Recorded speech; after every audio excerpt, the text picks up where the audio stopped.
Say pole again.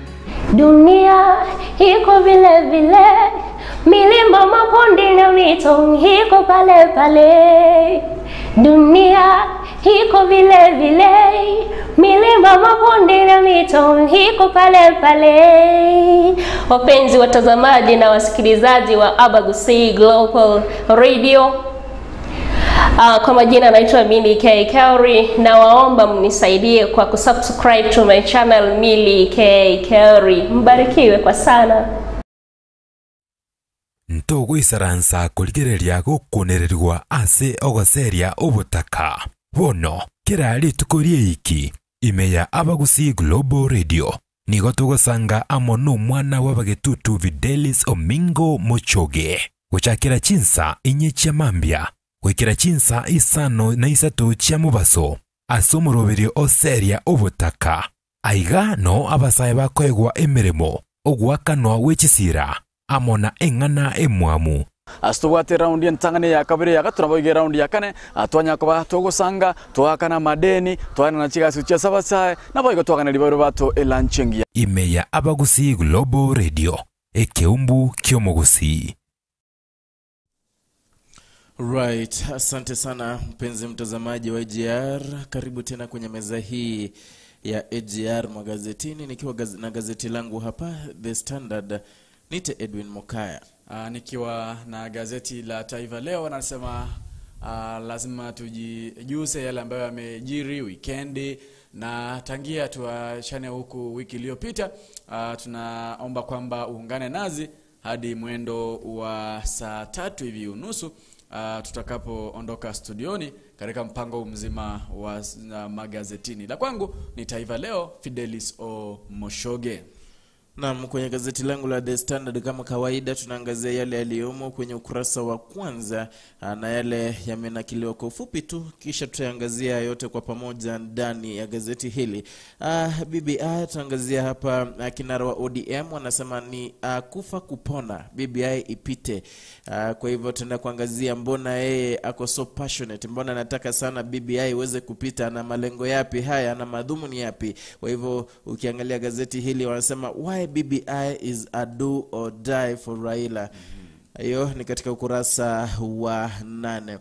Vile vile ukurasa wa 29 hapa tunaangazia kuna baadhi ya serikali hapa Afrika ambazo pengine ni maskini kidogo na zimekosa kupata uwezo wa kuweza kupata zile chanjo za COVID-19. Nchi kama Chad kufikia sasa hivi haijapata chanjo yote, huku zile ama yale zile nchi tajiri zikiwa na chanjo hizi kwa wingi.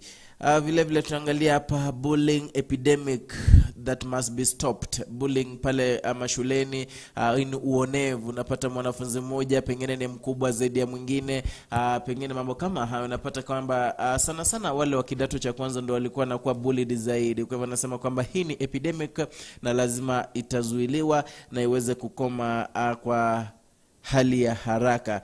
Vile vile tunaangazia kuna wale wapenzi wa mayai. Ukipita kwenye street unapata mayai pale Boilo, unapigiwa, nasema unagongewa moja, unakula hiyo. Kwa hivyo wamesema kwamba kuna utafiti umefanywa haswa pale Nairobi ambapo baadhi ya vituo ambavyo mayai haya huuzwa yaliweza kuchukuliwa na kufanyiwa utafiti kugunduliwa kwamba yana bakteria, yana ugonjwa. Mwanzo ukikula ndio hivyo utapata mambo mingi kwenda, kuna bakteria zinapatikana katika small intestines. Kwa hivyo si vyema. Kwa hivyo unaweza chukula chakula pale kwenye street, unaweza kula mayai yale kwa bei nafuu, lakini ukienda upate shida kubwa zaidi. Inamaanisha kwamba hiyo mayai si safi ama? Naam, baadhi ya mayai yale si safi, manake jinsi inatengenezwa si kwa njia safi. Pale watu wanang'ang'ania kutafuta hela, kwa hivyo usafi haujawekwa kipaumbele. Naam.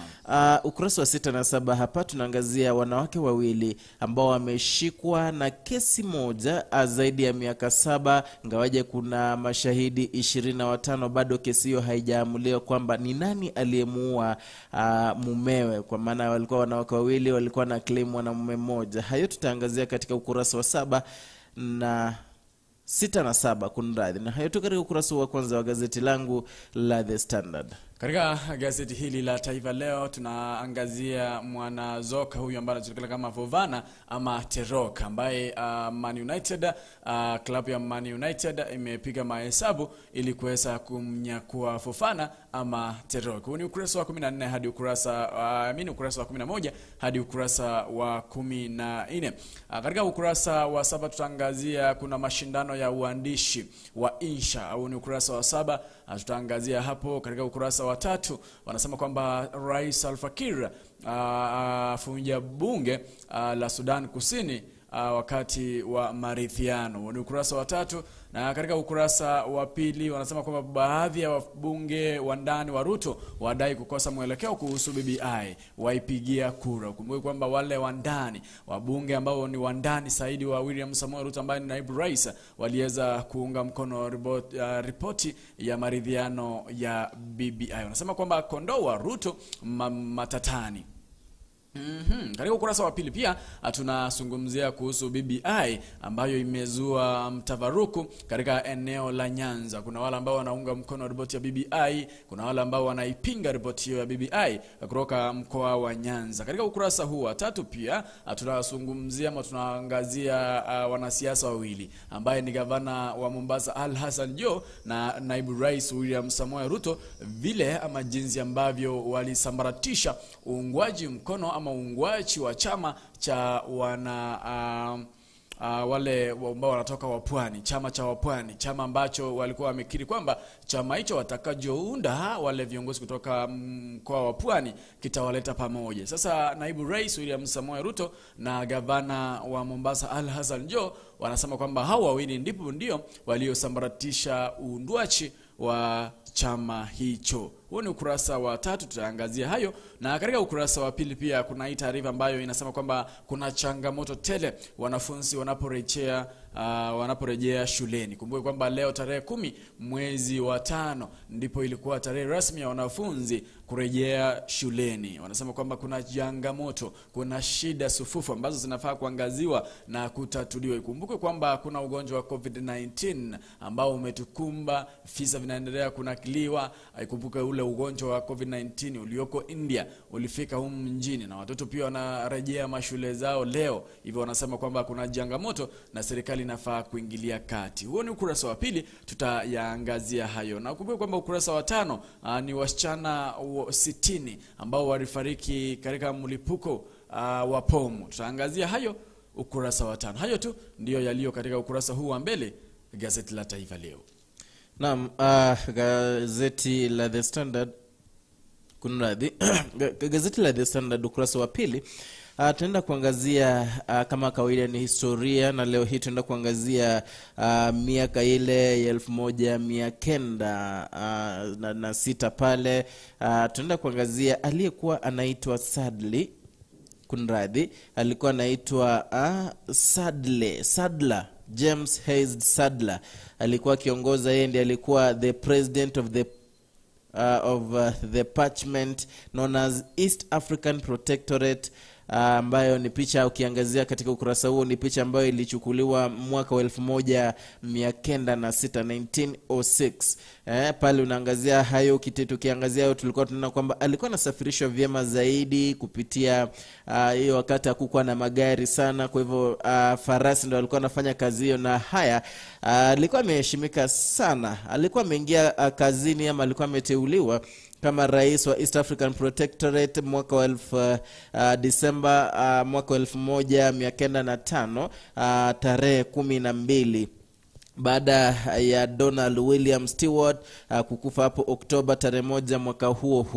Kwa hivyo tunaangazia hayo yote, jinsi alikuwa akitendeka, vile vile jinsi uongozi wake ulikuwa wa kidikteta, ambapo tunamwona Kuitalel Samoei aliweza kuuliwa sababu alikuwa anatetea maslahi ya wananchi. Vile vile alikuwa anatetea uhuru wa Wakenya, ngawaje aliuliwa miaka 10 baadaye Kenya ilipata uhuru, na vile vile akasalia kwenye kumbukumbu za Wakenya wengi. Kwa hivyo ni historia ya Sadler hapo katika ukurasa huo wa 2. Unaweza pata gazeti lako uweze kujisomea historia hiyo kwa kina. Ukurasa wa 3 hapa ndipo tutaenda kuangazia mayai, chakula ambacho unaweza kula ndio kwa kazi kunradhi kwa pesa kidogo zaidi ama kwa bei nafuu, lakini ukienda kutibiwa uweze kugaramika vilivyo. Kwa hivyo kutokana na Standard waliweza kufanya utafiti wao, wakaenda pale ile barabara iliyojulikana hapo kitambo kama Accra Road ambayo sasa hivi inajulikana kama Kenneth Matiba. Vile vile wakaenda pale hiyo barabara sana sana watu wa kuuza mayai hupatikana pale, manake ni njia moja ambayo inaelekeza watu pale Central part of Kenya, Rift Valley areas, vile vile kuna huko railway bus station. Kwa hivyo wakachukua sampuli tofauti za mayai ambayo yalikuwa yanapikwa. Kabla ya kuchukua sampuli waweza kumuhoji muuzaji mmoja ambaye alisema pengine anatengeneza 3,000 kwa siku, kwa hivyo ungangania zaidi ili aweze kutengeneza hela hizo. Kwa hivyo anaweza uza tray kama 19 hivi kwa siku. Kwa hivyo kutengeneza anaweza kutengeneza profit ya kiwango cha juu zaidi. Lakini kumuuliza anapopata yale mayai alitoroka, hakuweza kuambia. Kwa hivyo ikabidi kuchukua sampuli tofauti za mayai kutoka vitengo mbalimbali ili waweze kuyafanyia utafiti pale Kenyatta National Hospital. Kisha wakagundua kwamba mayai yale ni sumu, si mema kwa mwanadamu kuyatumia, manake yanakuwa yako na bakteria. Kuna bakteria inaitwa E. coli. Hiyo bakteria inapatikana kwa the small intestines. Kwa hivyo ni mbaya zaidi, manake inaweza leta kidney failure, vile vile kuna diarrhea, dehydration. Kwa hivyo ndawa naangazia kwamba kwa hivyo ingawaje maisha uchumi imepanda zaidi na pengine unaweza pata kwamba pale kwenye street unaweza pata chakula kwa bei nafuu, tafadhali kuwa makini usije ukajidhuru maisha yako. Kurasa wa 2 na 3 huo. Katika ukurasa huu wa pili wanasema kwamba BBI kibarua wabunge kushawishi wafuasi. Wanasema kwamba kuna viongozi kutoka eneo la Nyanza ambao wanabinga ripoti ya maridhiano ya BBI, wakisema kwamba ripoti hiyo inafaa kufanywa marekebisho, huku wengine wakisema kwamba ripoti hiyo inafaa kupitishwa bila tashwishi ama kufanywa marekebisho yeyote.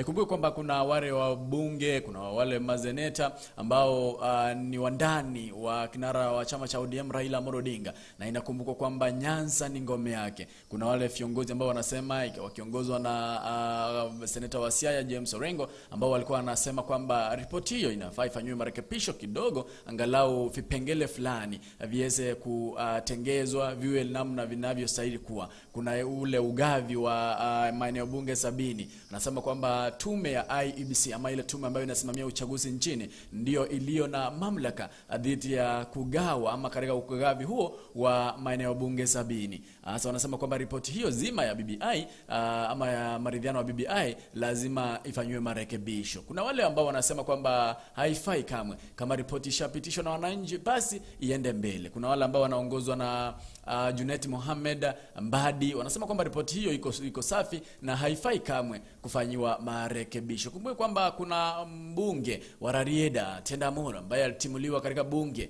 katika cheo fulani ambacho alikuwa anashughulika nacho katika bunge kuu, cheo cha sheria. Alitimuliwa pale kwa sababu alisema kwamba anamsaliti kinara wa chama cha ODM Raila Amolo Odinga. Huo ni ukurasa wa pili. Utaangalia wanasema kwamba BBI akibarua wabunge kushawishi wafuasi wao. Ikumbuke kwamba wabunge 335 walipitisha ripoti hiyo ya BBI, huku wabunge 80 wakiangusha ripoti hiyo ya BBI. Huo ni ukurasa wa pili. Katika ukurasa huu wanasema kwamba baadhi ya wabunge wandani wa Ruto wanadaiwa kukosa mwelekeo kuhusu BBI. Kumbuka kuna yule mbunge ambaye ni mbunge wa anaitwa kama Ngunjiri aliweza kupitisha ripoti hiyo. Samahani, nilikuwa nimekuambia kwamba wabunge 235 ndio waliopitisha ripoti hiyo ya BBI, huku wabunge 83 wakipinga mswada huo wa ripoti ya BBI. Kuna yule mbunge wa Bahati anaitwa kama Kimani Ngunjiri, ambaye ni mwandani wa daktari ama naibu wa rais William Samoei Ruto, ambaye amekuwa katika mstari wa mbele kupinga ripoti hiyo ya BBI. Aliweza kukiri na kupitisha ripoti hiyo akisema yes bungeni. Najua watu walishangaa. Katika misafara wamekuwa wakifanya, katika kampeni wamekuwa wakifanya. Kimani Ngunjiri amekuwa akisema kwamba ripoti ya BBI ni nyoka, na nyoka huwa inauliwa. Amekuwa akisema kwamba akishawishi wananchi wake katika constituency ya Bahati, amekuwa akiambia wananchi kwamba ripoti hiyo ikipitishwa, ikifika pale waweza kuiangusha. Lakini alishangaza wengi pale ambapo alipopika katika bunge na kusema kwamba yeye na familia yake wanapitisha ripoti hiyo ya BBI. Na alisema kwamba yeye amepitisha ripoti hiyo kwa sababu ina manufaa katika kaunti ya Nakuru. Kwa sababu kuna maeneo bunge 5 ambayo yataongezwa katika kaunti hiyo ya Nakuru. Anasema kwamba hakusawishiwa na mtu yeyote. Sasa hivyo akawa ni mmoja wa wale wabunge 235 MPs ambao walipitisha ripoti ya BBI, huku 83 wakikana. Wanasema kwamba washirika wa Ruto mmatazana, wanasema kwamba wachambuzi wa siasa wanasema kwamba ni kwa sababu naibu rais hakuchukua muda wake kuwashawishi hawa wabunge wake ambao ni wandani wake waweze kuitupilia mbali ripoti hiyo. Sasa anasema kwamba ikumbuke kwamba hapo baadaye naibu rais alisema kwamba huo uamuzi wa kupitisha ripoti hiyo ya BBI ni uamuzi wa kidemokrasia. Anasema hata yeye ana shida na ripoti ya BBI. Sasa hivi wale ambao walikana 83 nikidhani wadadisi wanasema ni kwa sababu Ruto hakuwaambia yale ambayo anafaa kufuata ama yale ambayo anafaa kufanya ili kusungumzia, ama wakati walikuwa wanazungumzia swala hili zima la ripoti ya maridhiano ya BBI. Kuna huyu speaker ambaye ni speaker wa bunge la Machakos, anaitwa kama Florence. Alisema kwamba yeye yupo tayari kumrithi gavana Mutua. Huo ni ukurasa wa 2 ambapo Florence anasema kwamba amefanya kazi katika bunge hilo kama speaker kwa miaka 9, na anasema kwamba ameona yale ambayo yanafaa kutekelezwa kwa wananchi wa Machakos, na anasema kwamba yupo tayari kumrithi gavana Mutua. Ikumbuke kwamba Florence ni mmoja wa watu 6 ambao wamejitokeza rasmi na kusema kwamba wapo tayari kumrithi gavana Alfred Mutua. Ikumbukwe kwamba Alfred Mutua ni moja wa wale ambao wametangaza rasmi kwamba watakuwa katika kinyang'anyiro cha kutafuta urais wa Jamhuri ya Kenya come 2022. Huo ni ukurasa wa 2, na bado katika ukurasa huu wanasema kwamba changamoto atele wanafunzi wakirejea shuleni. Unajua, ikumbuke kwamba bado maambukizi ya corona idadi haijakuwa ile ambayo inafaa, less than 5%. Bado ipo zaidi ya 5 na wanafunzi wanafaa kurejea shuleni. Ikumbuke kwamba leo ndio ilikuwa ile siku ambayo ilitangazwa lazimi wanafunzi kurejea shuleni. Wanasema kwamba serikali iangazie na iweke mipango dhabiti kuona kwamba wanafunzi wanalindwa ama wapo katika maslahi ambayo ni safi wakiwa mle shuleni. Huo ni ukurasa wa 2. Katika ukurasa huu wa 3 wanasema kwamba wapwani wakosa maji huku miradi 70 ikikwama. Unajua kule pwani saa zingine mvua inakuanga shida. Wanasema kwamba kuna miradi 70 ambayo imekwama kule katika mkoa wa Pwani. Na wanasema kwamba Joe na Ruto ndio viongozi wawili ambao walifanya ama walisababisha usambaratishaji wa kuundwa, ama kuna chama ambacho kilikuwa kiundwe, chama cha Wapwani, chama ambacho kilikuwa kiwaleta Wapwani pamoja. Naona huko wanasema kwamba wandani wao walimtoroka Kingi, ambaye alikuwa baadhi ya wale viongozi ambao walizungumza na kuelewana kwamba waunde chama cha Wapwani ambacho kitakuwa kinawaleta pamoja. Wanasema kwamba Joe na Ruto ndio tu waliosambaratisha uundwaji wa chama hicho cha Wapwani. Huo ni ukurasa wa 3 ambapo wanasema kwamba kuna yule rais ambao ni wa Sudan Kusini anaitwa kama Salva Kiir. Wanasema kwamba amefunja bunge kutimiza mkataba wa amani Sudani. Hayo tu ndio yameangaziwa katika ukurasa huu wa 2 na wa 3 gazeti la Taifa Leo. Naam, asante sana. Katika ukurasa wa 4 gazeti langu hapa The Standard tunaangazia kwamba pengine mwaka wa 2070 pale pengine hakutakuwa na watoto wachanga, manake kiwango cha kuzaliwa kwa watoto hapa nchini pengine katika duniani kote kumepungua zaidi. Pengine wanasema kwamba kuna ule upungufu wa ama tuseme wanawake wameweza kupata contraception kwa chini zaidi, wanaweza kufikia contraception na hii imeathiri wengi zaidi, na vipimo vimesema kwamba vile vile wanaume the sperm count imekuwa kidogo zaidi, pengine sababu ya change of climate, change of environment, mambo yanakuwa hivyo hivyo. Kwa hivyo ukiangalia kiwango kile kwa miaka 1970 wakati watu jinsi ama kiwango cha kuzaa katika ama tuseme duniani kilikuwa kikubwa zaidi ukilinganisha na sasa hivi. Kwa hivyo pengine hapa siku za mbeleni watoto wachanga watakuwa wachache zaidi. Ukurasa wa 4 huo. Ukurasa wa 5 sijaona lolote. Lakini Edwin, before usonge hapo, naam, najua maisha ya siku hizi imekuwa ngumu. Naam. Sasa kama 1970, 1980 wakati ulikuwa ukizaa ama ukijifungua inakuwa ni gumzo, watu wanafurahia, watu wanasherehekea. Sasa unajua maisha imekuwa ngumu, uchumi imekuwa shida.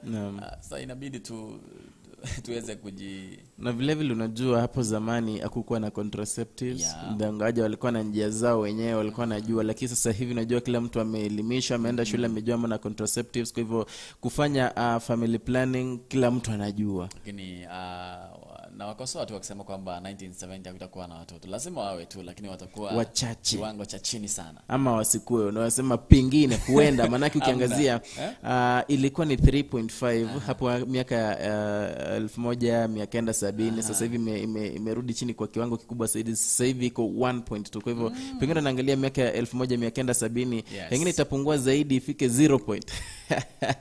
Hawezi kusema itakuwaje. Kwa hivyo ukurasa wa 6 hapa tunaenda kuangazia kisa kimoja ambapo kuna mkimbiaji ambaye alikuwa anajulikana kama Kamau, alikuwa anaitwa marathona Samuel Kamau, aliweza kuiaga dunia kwa kuangushwa. Haijajulikana alianguka peke yake kutoka kwa balcony kwa jumba lake pale Mdaiga.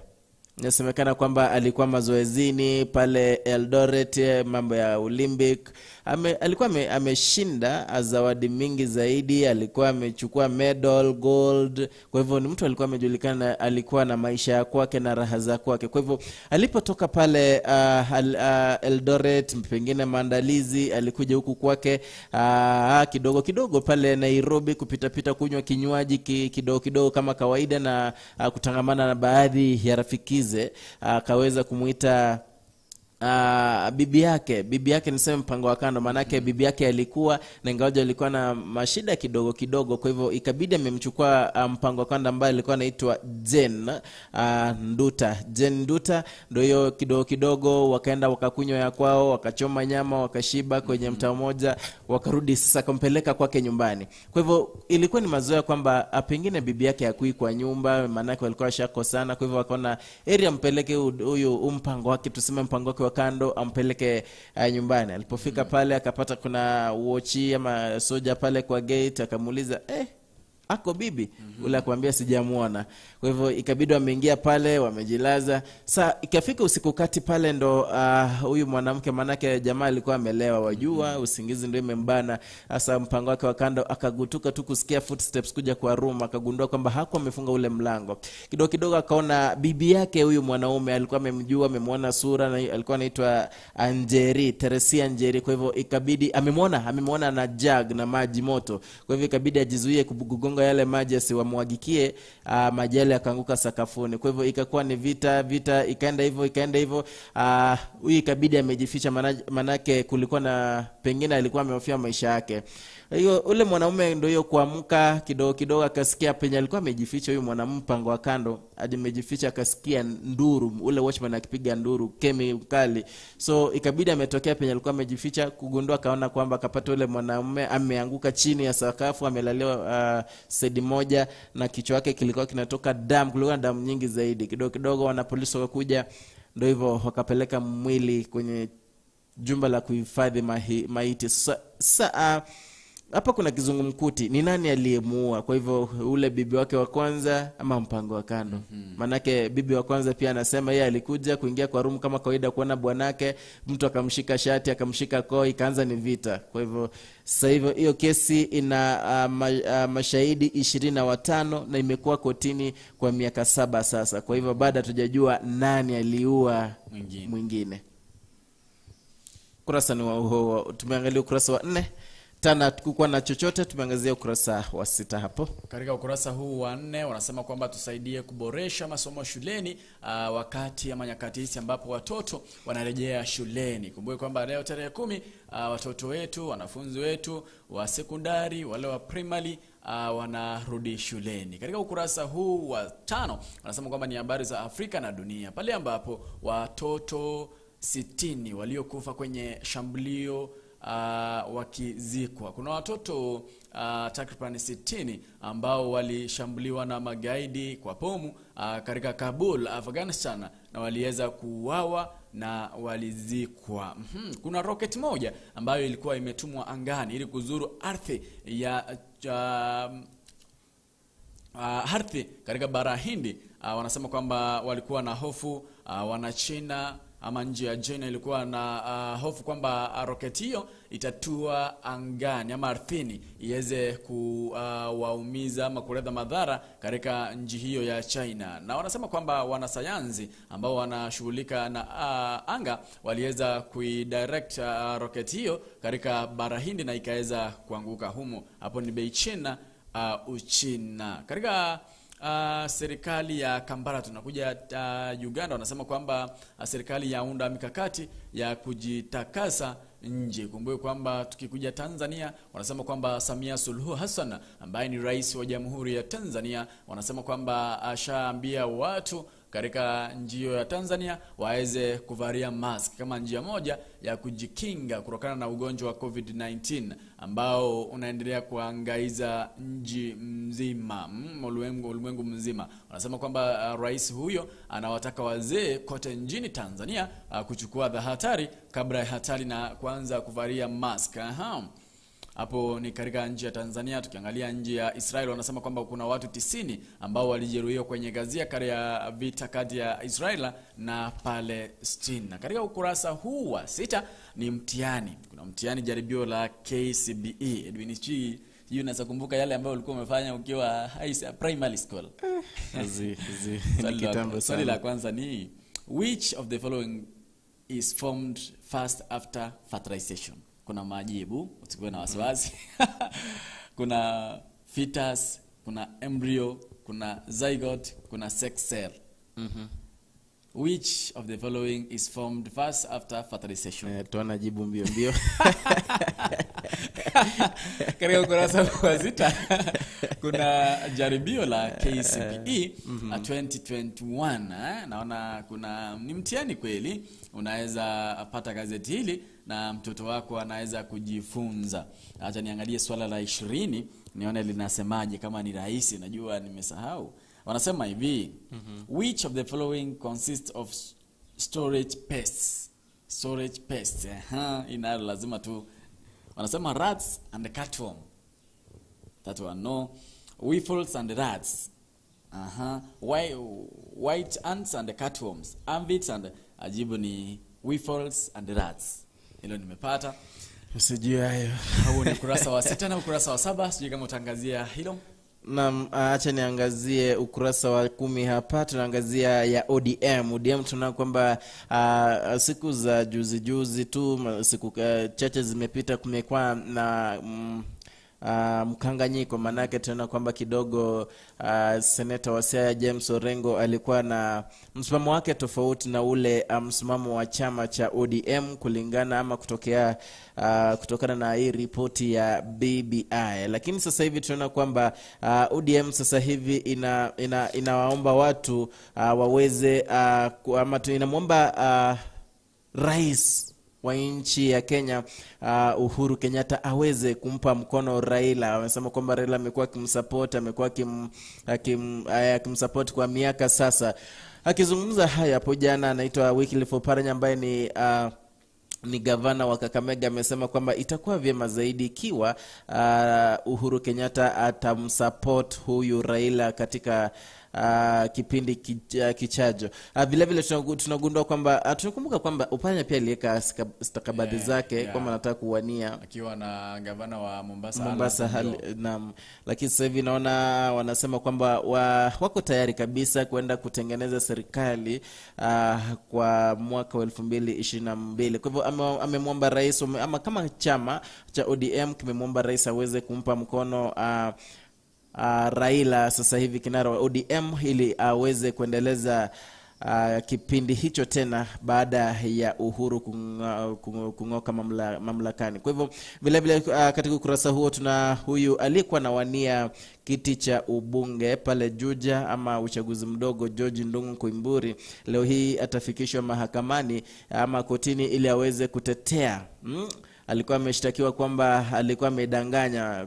Kuna charges of deceit and forgery. Alikuwa amepeana vyeti gushi kwa IEBC kwa kusema kwamba alikuwa amehitimu, kuna degree kutoka JKUAT, akasema kwamba alifanya form 4, lakini kwamba kutoka Kenya National Examination Council vile vile na JKUAT waliandika barua akisema kwamba hawana register yenye iko na jina George Ndung'u Koimburi, kwamba walishafanya mtihani kutoka sehemu hizo. Kwa hivyo leo atafikishwa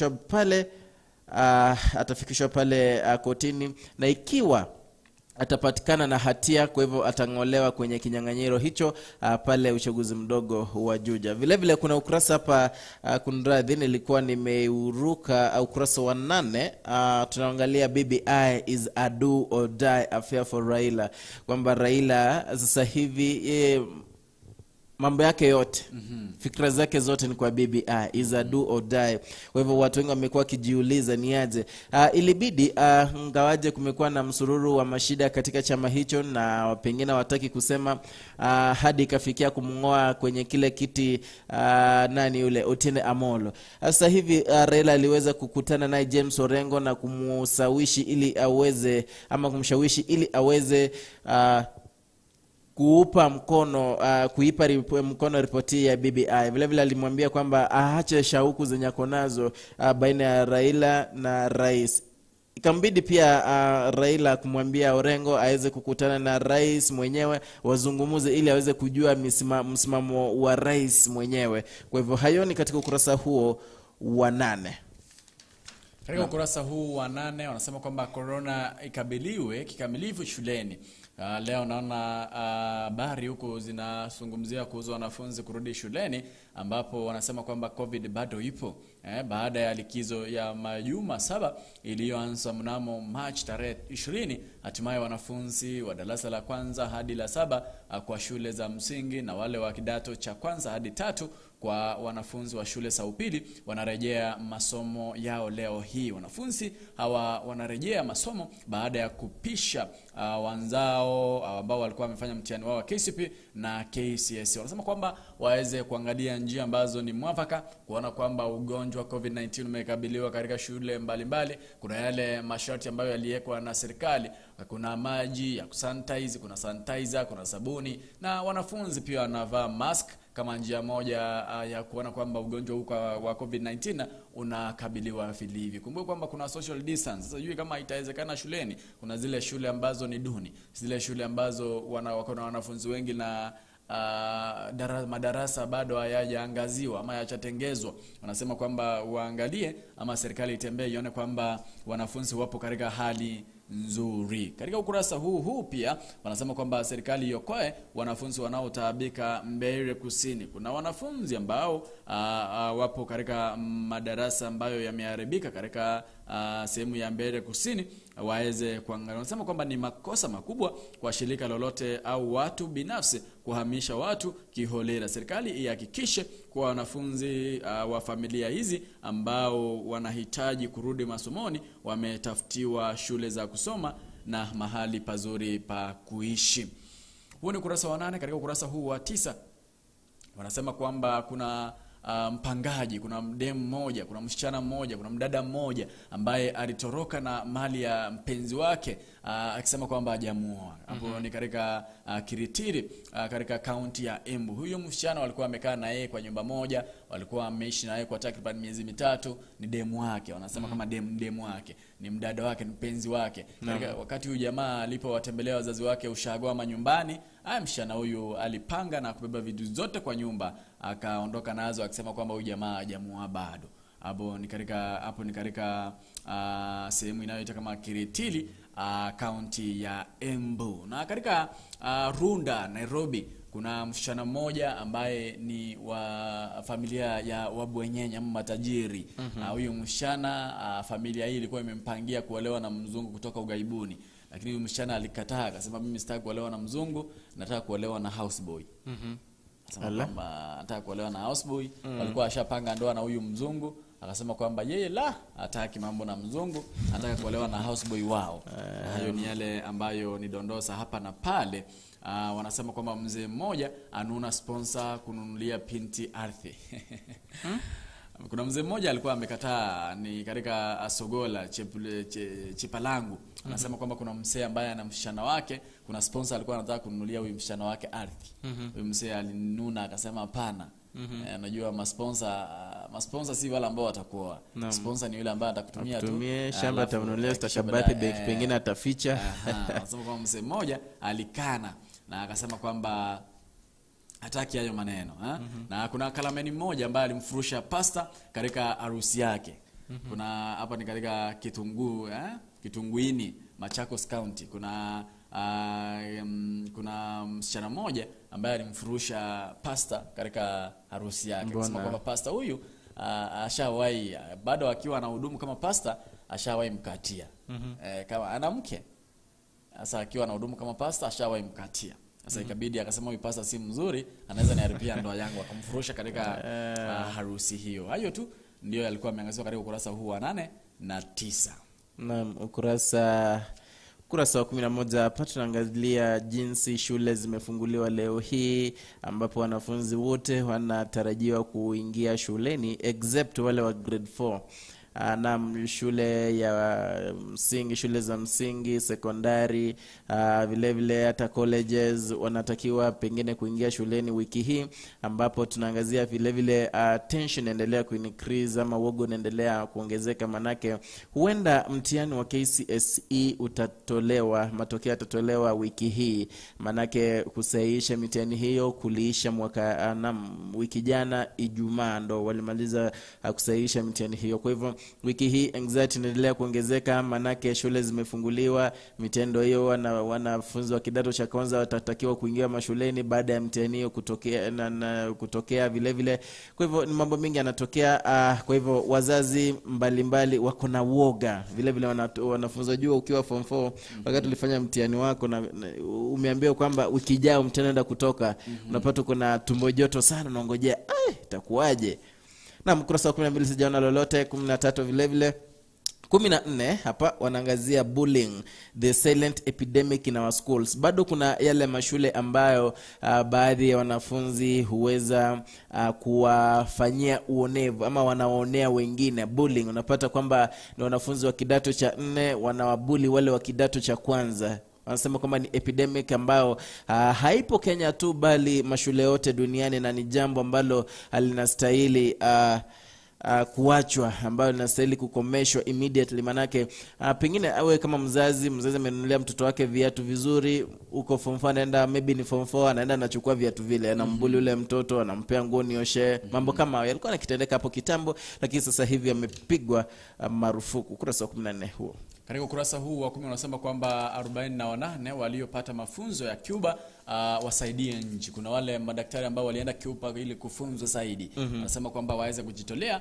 ili kuifaidi ama kuisaidia nchi dhidi ya ugonjwa wa COVID-19. Katika ukurasa huu wa 10 wanasema kwamba BBI wabunge walipotezwa. Kuna wale wabunge 235 ambao walipitisha mswada wa kuunga ripoti hiyo ya maridhiano mkono. Na wanasema unajua kuna county 19 ambazo haziwezi pata nyongeza ya mabunge. Najua kuna yale mabunge 70. Wanasema kwamba hizi county 19, mbona wabunge kutoka hizi county waliunga mkono ripoti hii? Kwa sababu hawatapewa bunge lolote. Hakuna kuongezwa kwa bunge katika county hii. Wanasema kwamba wabunge walikuwa kufata kitu ambacho hakitawasaidia. Kwa sababu wale ambao ni wengine bunge zingine ambazo zitapata mabunge ndio walipiga, na wengine pia kutoka hizi county 19 ambazo hazina nyongeza waliweza pia kupiga ama kuunga mkono ripoti hiyo ya maridhiano ya BBI. Katika ukurasa huu anasema kwamba Ruto asubiri 2022 ili asaidie. Anasema kwamba Ruto aanze kusaidia sasa hivi kwa sababu yeye ni naibu rais. Asubiri hadi atue urais ndiye aanze kusaidia. Huo ni ukurasa huu. Najua inakumbuka kwamba jana ulimwengu mzima uliweza kuadhimisha siku ya kimataifa ya akina mama. Naam. Wanauliza kwamba ulimsherekeaje mama yako kwa njia ipi? Ni ujumbe gani ungependa kumpa mama yako ama akina mama kwa ujumla? Hayo tutaangazia katika mpango mzima wa Zeria Obotaka, ambapo nitakupa wakati, nitakupa nafasi ili uweze kumwajia mama yako ujumbe, kumwambia kwamba ni maono yapi ambayo uko nayo ungependa kumuishia. Na wanasema kwamba unajua shule zinafunguliwa. Wanauliza kwamba ni fema shule kufunguliwa wakati COVID-19 imechacha ama bado sikae kidogo. Ni ukurasa huu wa 10, na katika ukurasa wa 11 ni Timba, ambapo anasema kuna huyu mchezaji ambaye anaitwa kama Teroka Vovana. Anasema kwamba Man United inamfokea na ina nia ya kuweza kumnyakua. Anaitwa kama Wesley Fofana. Ni mmoja wa makinda wanaoongoza katika ligi kuu ya Uingereza EPL kwa kuchezeshwa sana. Wanasema kwamba Man United inamuhitaji sana. Katika ukurasa huu wa 12 bado ni Dimba. Wanasema kwamba Rooney anayomezea Wales kusaka tolo la kike. Wanasema kwamba kuna huyu Madison ambaye anachezea timu ya Man City ama Leicester City. Anasema kwamba hivi karibuni ako karibu kuitwa baba. Hayo tu ndio ameangaziwa katika ukurasa huu wa 12. 13 ni Dimba pia. Kuna shangazi. Shujaa yaibuka ya pili kipute cha timu 6. Rugby, Gor Mahia wapigwa jeki na urejeo wa Okelo, meji ya wazito ikinukia. Hayo tu ndio yameangaziwa katika ukurasa huu wa nyuma. Wanasema kwamba ni Dimba au michezoni. Nasema kwamba hivi leo Bayern Munich wako na meji ambayo kwa rusana leo hii Bayern Munich. Hayo tu ndio yameangaziwa hapa Edu. Naam, mwisho hapa katika gazeti langu la The Standard na kuangalia tu maoni kutokana na BBI ambayo iliweza kupitishwa na wabunge. Ulizo kwamba wewe umefurahia kupitishwa huko. Kwa hivyo kuna maoni anuai ambayo yametolewa, ambapo naona hapa kuna vijana, kuna wale wanasema kwamba BBI inaenda kusaidia vijana zaidi. Kuna wale wanaosema haswa itaongeza nafasi, lakini BBI ni ya vijana, vile vile itahakikisha kwamba vijana wapo uongozini, na vile vile itawasaidia pengine kupata kazi na kujiendeleza katika maisha ya usoni. Vile vile kuna wale wanaosema kwamba kidogo BBI ni ya kujenga vyeo na inawafaidi wachache, si wa Kenya wote. Na hivyo kidogo ni kama inaenda kuleta mzigo hapa nchini Kenya kwa uchumi. Kwa hivyo ni kama itapunguza uchumi wa Kenya, itazorotesha zaidi. Ni maoni, sijui ya kwako ni yapi, unaonaje kuhusiana wabunge kupitisha mswada huu wa BBI pale bungeni. Ukurasa wa 18 huu na mwisho. Sijui tutakimbia madukani ndio turejee tuangazie mazaibu ya shangazi. Naam. Tutakimbia madukani turejee tuangazie. Kuna yale ambayo tutaangazia. Kuna huyu anasema kwamba mwezi uliopita mpenzi wake alimwacha. Akamwambia kwamba ana mpenzi mwingine. Ashafanya uchunguzi wake vizuri, amepata kwamba huyu mpenzi ambaye alimwambia amemwacha hana mpenzi mwingine. Afanyeje? Kuna mwingine anasema hivi, nimeolewa na ninaishi mjini na mume wangu anaishi mjini na mume wake. Ashafanya uchunguzi, amepata kwamba huyu mume wake ana mke mwingine ushago mle ana mke mwingine. Sasa amemwambia badala ya kumwacha acha tu amuoe kama mke wa pili. Afanyeje? Kuna huyu naye anasema hivi, nina mpenzi ambaye nampenda sana, lakini kuna jambo fulani ambalo lanifanya ni mshuku. Amenikataza kuweka picha zangu tukiwa na yeye katika mtandao ya jamii. nashuku ni kama mbona hataki niweke picha zake, ni kama ana mtu mwingine. Na kuna huyu wa mwisho anasema hivi, naishi na mpenzi wangu ingawa bado hajanioa. Niligundua majuzi kwamba ana mwanamke mwingine, na nilipomuuliza alikana. Siku 2 baadaye alibeba vitu zangu, tumenunua naye na akahepa. Nishauri. Hayo ndio ambayo tutayaangazia muda mfupi tu ujao. Tunakimbia madukani, tunarejea. Nikidhani umeyasikia, pia songa karibu ili uweze kuchangia.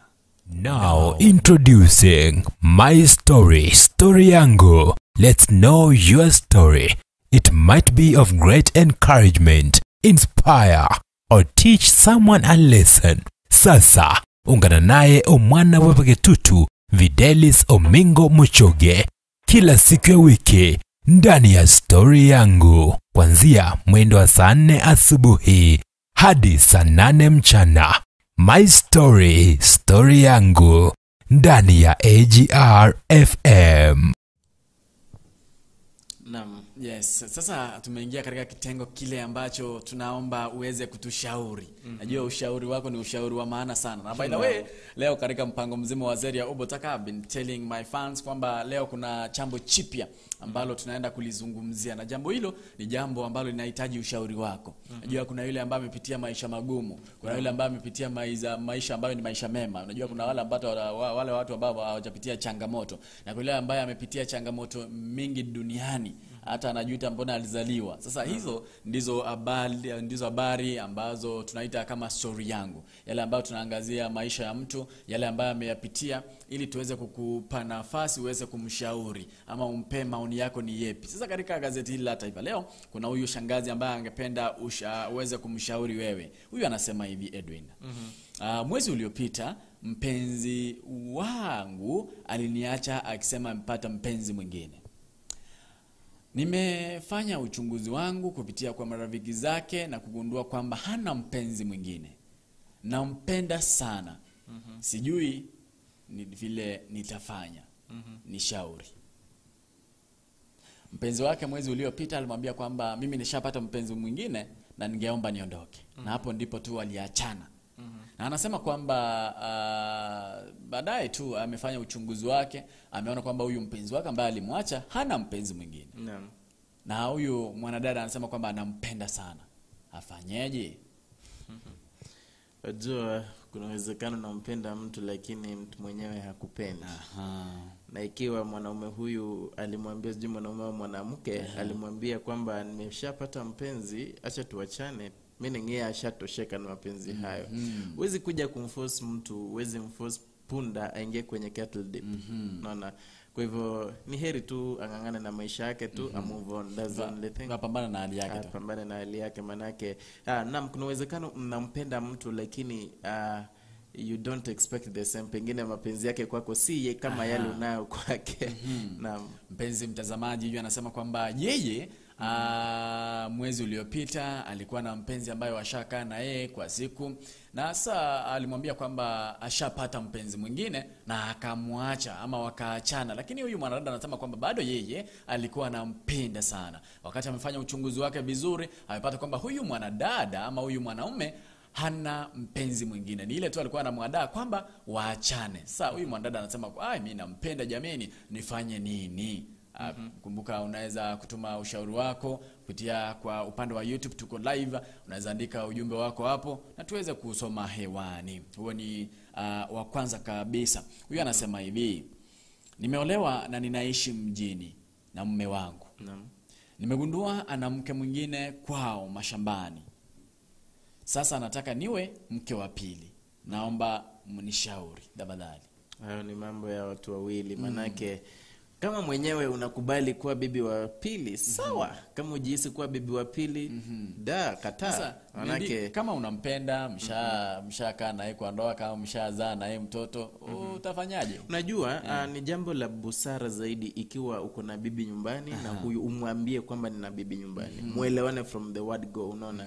Lakini sasa ikiwa wameishi pamoja kwa muda sasa ndiaje kumwambia unajua mimi nilikuwa nishaoa nyumbani. Kwa hivyo hapo kidogo unaweza ona kwamba kuna uongo, na by the way uongo ikiwa sana kuna trust kawaida. Naam. Lakini naonelea kwamba ni lazima, unajua, mkiwa wapenzi au mkishaanza kudate, lazima kwanza mchunguzane, uchunguze mpenzi wako, uone yatoka wapi, at least hata ujue wazazi wake, hata uwe na namba za marafiki zake, mandugu kama wapo. At least unajua ukiwa na namba ya brother yako, at least mnaweza ongea naye akwambie hapa. Lakini ujue pengine kuna mmekutana mtu pengine pale jijini Nairobi, mmekaa naye mwezi mmoja, unaona maisha ndio hiyo, umeingia mwezi wa pili, mmeamua tu sasa, mlikuwa mpanga tu pengine introduction, pengine kama hii lockdown sasa hivi ilikuwa sasa ndio mpange mwende nyumbani. Kisha mmekishakuwa naye miezi miwili hivi mitatu, ndio kuja kugundua mtu ako na mpenzi nyumbani. Edwin, sasa kwa mfano ni wewe tu. Najua kuna ule muda ambao ni muda upi ambao wewe unatamania kwamba ukipata mpenzi mtakaa naye mkifahamiana, asije kwako alale huko. I mean ni lini ni muda upi utampa mkifahamiana vizuri? Ndio ni muda upi? Kwangu ina depend, manake kuna ule mtu unaweza kutana na yeye umjue, msomane within a week. Sikiliza, hiyo ni mimi natoa maoni yangu. It all depends like nyinyi mkoje. Unaona? Alafu vile vile kuna kitu cha kwanza ni nyinyi wenyewe tu, nyinyi wawili. Mnaweza kutana siku ya kwanza, umeelewana, move in, unaona. Kuna wale wanachukua miaka miwili, unaona. Hapo ndipo mimi nipo. Acha uongo. Acha kunidanganya hapa. Najua natumai kwamba at least mkichukua mwaka mmoja mjuane vizuri. Hakuna kutembeleana. Hakuna kulala kwa mtu. Mnaenda mnatembeleana vizuri, kama ni hotel mnaenda mnakunywa, mnakula, mkifahamiana tu, mkienda kuchunguzana. Najua hapo mtakuwa na yule muda, ushamjua vizuri, ushajua jamii yake. Najua unaweza kuwa mchawi. Sasa ushachunguza vizuri ayatoka wapi, ndugu, dada, lazima mjuane vizuri. Naam, ushawi itakuzuiaje na mapenzi? Unajua haiwezi basi unajua kama bibi ni mchawi, yeye ni mchawi, sio? Hauwezi badilisha hilo. Lakini kuna kile kiko ndani yako na yeye, mshapendana. Mshapendana, umempenda, amekupenda. Wewe hata kama ni mchawi au la muhimu ni upendo. Unaweza kuja umbadilisha mchawi. Mchawi anaweza badilika. Unaweza mpeleka pale kanisani akaombewe, abadilike. Kwa hivyo mimi kivyangu, kwa maoni yangu sioni kama kuna siku zile naweza sema kwamba mimi acha nikichumbia mwanadada, tunamaliza miaka miwili. Boss. Mpenzi mtazamaji, huyu mwanadada anasema hivi. Toa maoni yako kwanza, Mimi kama Fidel, kama ninakudate, lazima kwanza tuchubiane, tuwe tunazoeana vizuri, tuwe tunachunguzana. Unajua lazima unichunguze, mimi natoka wapi. Lazima tuchukue takriban mwaka mmoja. Ikiwa ni kidogo sana. Uko sure kabisa? Niko sure kabisa. 1 year. Niko sure kabisa. 1 year ni courtship. Na uji kwangu, hauji kwangu. Tunakutana kama ni Kisi Town. Tusidanganyane, hapa tudanganye. Atudanganyane. Mimi nakwambia tu kweli. Tunatembeleana vizuri, at least tuna change numbers. Unanipa namba ya brother yako, naongea naye, namwambia no, mimi ndio tunajuana vizuri, tunachunguzana vizuri my friend. Unajua ikiwa umemkuta mwanadada leo, the same day kesho yake umekutana na brother yake, mmejuana, umeshamuelezea, amejua kwenyu, mmejuana vizuri. Mnangoja nini miaka moja? Mnakuwa tumekutana leo video. Wewe ni mwanamke, tumeongea, umenielezea ya kwenu, haya yote umesoma wapi, vitu kama hizo, hao yote tumeshajua. Hizi siku zingine kwa mwaka mmoja tutakuwa tunaongelea nini? Mimi naamini kwamba uwezi mjua mtu kwa mwezi mmoja, miezi mbili au miezi mitatu. Uwezi mjua mtu. Na mimi najua uwezi mjua mtu hata kwa miaka 5. Ngawaje ni miaka 5 ndio. Kuna zile tabia ama kuna yale ambayo yeye mwenyewe hatayaficha. Pengine umeoa bibi kutoka pale Ukambani. Amekueleza kwetu tuko watu hivi na hivi na hivi. Hujafika pale. Hauna yeyote unaweza uliza pale akueleze. Sasa huo muda ambao nimeutenga mwaka mmoja, tutakuwa tunatembelea. uende kwao. Najua marafiki zake. Najua marafiki wengine ni marafiki ni watu wa muhimu sana katika ndoa ama katika kuchumbiana. Nimejua marafiki zake. Wewe niambia mwezi mmoja ushajua marafiki zake jameni. Sasa hivi mimi ni rafiki yako. Tupo pamoja kazini. Uko sure najua kila kitu penye natoka yote ya kwanza. Naam. Ndio hiyo sasa. Mwenye naenda kumdate haizi kuja kuuliza juu yangu akamueleze. Basi mpenzi mtazamaji, pia wewe unaweza toa maoni yako upande wa YouTube, tuko live. Unaweza changia au niambie kwamba huyu mwanadada anasema kwamba ameolewa na wamekaa mjini na mume wake. Mume wake ashagundua ama huyu mpenzi ashagundua kwamba mume wake ana bibi mwingine nyumbani pale. Ushamba pale. Ana bibi mwingine. Sasa amemwambia amwae kama bibi wa pili. Afanyeje? Sasa ni hawa wawili waelewane. Unaona, ikiwa mwanamke anaona ni vyema anaweza mudu. Unajua kuna wale hawezi oleka kwa bibi wa pili ili sababu ya wivu yake na mapenzi yake. Kwa hivyo yeye mwenyewe ndiye amue. Akiamua kwamba anawezana sawa, akaoleke, manake inakubalika kuwa bibi wa pili, watatu, wanne, watano. Kama hawezani ndio hivyo. Maoni yako ndio tunangoja huko studioni. Huyu anasema hivi, nina mpenzi ambaye nampenda sana. Lakini kuna jambo fulani ambalo linanifanya nimshuku. Amenikataza kuweka kwenye mtandao picha zetu tukiwa pamoja. Na kwa madai eti hapenda kuonekana na watu wengi. Ni shauri. Ala? Mbona yake picha ya mtandaoni? Najua hapana. Najua mkiwa wapenzi. Ndio maana najua mbona watu wanafanya harusi. Wanafanya harusi ndipo watu wajue kwamba hawa washapendana na washaoana, washaamua kuwa kitu kimoja. Sasa mtu kuweka picha katika mtandao ya kijamii, huo ni upendo. Kabla tuende kwa hiyo mwanzo, kuna wewe anaitwa Judy Kwamboka anasema morning. Na kama akombali utajuaje tabia zake? Pengine ameturudisha ile la kwanza kwamba uwezi mjua kwa siku moja pengine. Na kwao ni mbali. Umechukua miaka 5, utajuaje kwao tabia zake za kwao? Unajua huo muda ambao umeutenga kama ni mwaka mmoja, huo ni muda ambao mmetenga kujuana ama kuchunguzana. Mnaweza tembeleana kwao.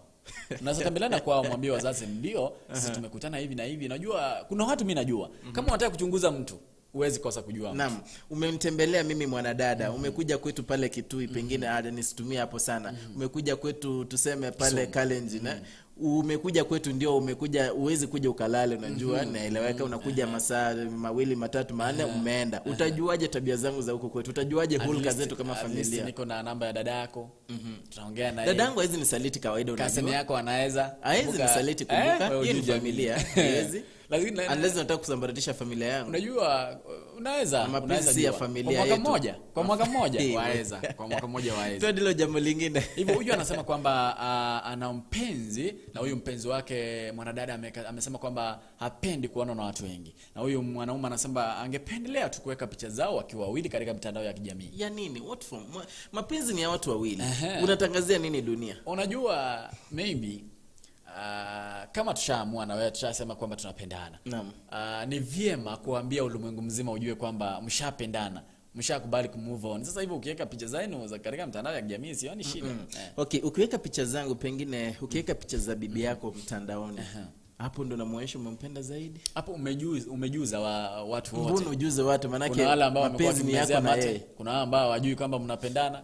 Najua kuna wale watu mbona watu wanafanya harusi? Ni kuunganishwa pamoja. Mkikuja mwisho wawili ya mwezi ungana. Okay, hiyo inaleta ushahidi tosha like mliona, unaona? Wazazi wote wanajua, yani kitu ya wazi, unaona? Lakini sasa mtandaoni si kitu ya wazi, isaidia. Okay, ukiweka pale mtandaoni utapata certificate? Hamna. Najua kuna wale ambao wamekuwa wakimchumbia huyu mpenzi wako. Na labda hawana habari kwamba huyu mpenzi wako bado ana mpenzi mwingine. Hivyo inadhihirisha ama inakuwa safi pale ambapo mnavyoonyesha kwamba ndio mshakuja pamoja. Huyu mpenzi wako Dinet ana mpenzi, Judy ana mpenzi, washaka katika mtandao wa kijamii, washaona na watu wote ulimwenguni kwamba washapendana. Huo safety. Mambo na mtandao na mapenzi mko safe. Sasa mko on the safe side, hapo inaonyesha kwamba mko on the safe side. Kwa sababu mtu akishamuona mpenzi wake anajua huyu niliomuona mahali. Naam. Swali kwako. Mara ngapi wewe humpost bibi yako mtandaoni? Mimi bado sijawa. Na hujaoa lakini bado uko na mpenzi pengine ule unatarajia. Uniambie kwa courtship for 2 years.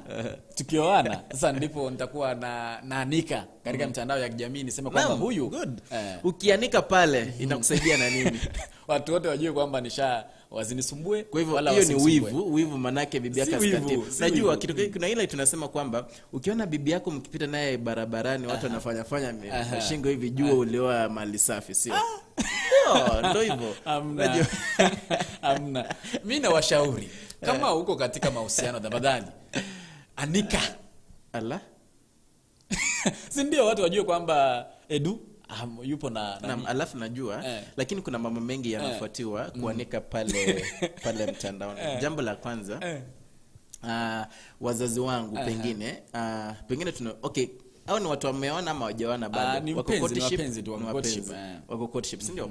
Pengine sijakujua vyema zaidi. Sijaamua kutoka ndani na kuoa, unaona. Huwezi enda kunianika mtandaoni. Sijajulisha wazazi wangu kwamba nina mke, unaona. Lakini anasema kwamba washakaa na yeye kwa muda sasa. Naam, kwa muda hawajawana. Naam, hawajawana. Una expect aje mtu akuweke mtandaoni? Pengine wako katika zile unajua ukiwa pale courtship unaangalia kama ako sawa basi, kama yuko sawa unapiga hatua, unakanyaga kubwa. Washauri kwamba wasianikane.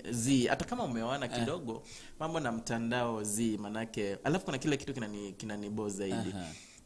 Umepata mtoto wako wa kwanza mtandaoni. Siku ya kwanza hiyo tu picha mtandaoni. Kitu mlifanya mlienda sijui wapi mtandaoni. Mkienda sijui ni wapi mtandaoni. Ukimnunulia nguo mzuri this is a nice outfit. What for? Najua watu waone kwamba mnaendelea. Hapana, haistahili. Alafu mtandao imesambaratisha familia mingi by the way. Naam, mtandao kidogo punguza kwa familia kama wanataka kuendelea. Ni kama tulikuwa tunaongelea tu kwamba mambo na simu pia kidogo simu mtasi. Hizo vitu achana. Sasa hivyo kuna huyu anamshauri anasema hivi, inawezekana mpenzi wako hajaamua kuwa wewe ndiye chaguo lake. Naam. Na ndiyo maana hataki watu wengi wajue kuhusu uhusiano wenu. Ndio hiyo. Baada anaendelea kumpima. Ndio maana nilikuwa nakwambia ndio weka anika kama hataki. Naona hapa Judy kuamka anasema huyu hajaamua kumuoa, anahitaji muda, ndio maana hataki kuonekana naye mapema. Si ndio hiyo? Pengine unajua pia ukiona mtu anakukazia, unajua inakuaga hivi. Ukiona mwanamke pengine nimechumbia mwanamke ndio ananiambia nataka kwenda kwenyu. Siku ya pili nataka kwenda kwenyu. Hata wewe mwenyewe unaanza eti si babe si unipost leo. Aje sasa. Akupost mtu haina shida. Unajua. Ndio nakwambia unajua kuna wale wanataka kujianika kwanza. Unajua tabia zao pengine washa ruin their past na hujajua. Sasa waweke mtandaoni kila mtu ajue. Wajue kila mtu ajue. Kisha sasa ikifika mahali wewe unakuja kugundua kwamba tabia zake kidogo haziendani, hatuwezi kuona. Ushajulikana. Ndio anakuja anasema sasa tulikuwa unanipost angalia hapa. Huyu ni bwanangu. Kwa hivyo kama hujaamua kumuoa, mbona umpost? Kama hajaamua kuoleka nawe, mbona akupost baba? Mpenzi mtazamaji, huyu ni mwanadada ama ni mwanaume anasema kwamba huyu mwanadada wake ambaye ni mpenzi wake wamekaa naye kwa muda, anasema kwamba wanapendana sana. Ndio anasema wanapendana sana, lakini amemwambia ampost weka picha sawa wakiwa wawili katika mtandao ya kijamii. Huyu mwanadada amesema hapana, hataki kuonekana na watu wengi. Sasa hiyo ni kisingizio, hiyo ni sababu kweli? Naam. Ni vizuri. Kuna wale watu wanatakanga private life, honestly. Why? Mtu akitaka private life, just give her that one. Anasema kwamba muweze kumshauri huyu mwanadada anampenda ama ampendi, kwa sababu najua kama mnapendana vizuri kuanikana, watu wajue kama mnapendana. Sasa huyu simpotoshe yupo kinyume. Tunangoja ushauri wako. Huyu anasema hivi, naishi na mpenzi wangu ingawa bado hajanioa. Niligundua majuzi kwamba ana mwanamke mwingine na nilipomuuliza alikana. Siku 2 baadaye alibeba vitu vyote kwa nyumba tulivyonunua pamoja. Nifanye nini? Sasa sijajua ni mwanamke. Anasema kwamba ni mwanaume. Mwanaume washakaa na yeye kwa nyumba kwa muda sasa ingawa kwa amemuoa. Wakati alisikia fununu kwamba ana mpenzi mwingine, alimjunguza na kumuulizia, huyu mwanaume alikataa. Kisha baadaye siku 2 baadaye mwanaume akabeba vitu zote kwa nyumba na akahama. Sasa hapa na expect afanye nini? Mwanaume ashaenda. Mimi hakuna kitu kufanya. Pambana na hali yake tu. ndivyo inakuaga. Pengine najua alikuwa ameangaziwa katika shangazi leo. Najua maisha at times inakuanga ni kubahatisha, pengine bahati yake hapo iko imemwangukia. Na ikiwa pengine kama ulisema unaweza harakisha, ndio umeingia umeishi na mwanaume, ndio hivyo unadhani ni wewe peke yako, kumbe kuna mwanamke mwingine, hapo ndio shida nyingine. Kwa hivyo ingawaje ulisema kuna kuchunguzana, ndio ni vyema uchunguze. Na niseme tu hiyo ni bahati mbaya tu, move on maisha yake, maana yake hamna jambo atafanya. Yule ashatoka, pengine hata hajui kuwa bibi mwingine, ni fununu tu ako nazo, unaona, lakini ashatoka amekwenda. Hiyo inamuonyesha hadharani kwamba we jipange na maisha yako. Naam. Sijui kama kuna SMS tunapaswa tuangalie, kwa sababu naona hayo tu ndio alikuwa ameangaziwa katika leo shangazini. Naam. Sijui kama kuna SMS hapo tunaangalia. Sijaona yoyote hapa. Kwa hivyo mpenzi mtazamaji, ni hayo tu tulikuwa tumekuandalia leo hii. Tukutane hapo kesho kwenye meza hii ya AGR magazetini, ambao tutakuwa tunachambua magazetini, na pale mwisho tunaangazia tunaitwaje, shangazi ya kujibu. Tunaangazia visa vya mapenzi hapa, jinsi watu wanatorokana kutaka ushauri wako wewe mwenyewe. Kwa hivyo utakuwa tujuza, pengine watoa maoni yako, unaweza kuangazia hayo yote kwa kina, mapana na maarifa. Vile vile ujue kwamba haya ni maoni yangu kama Edwin Mukaya, ni maoni yake kama Videl. Uamuzi kwa kawaida unakuwa ni uamuzi wako.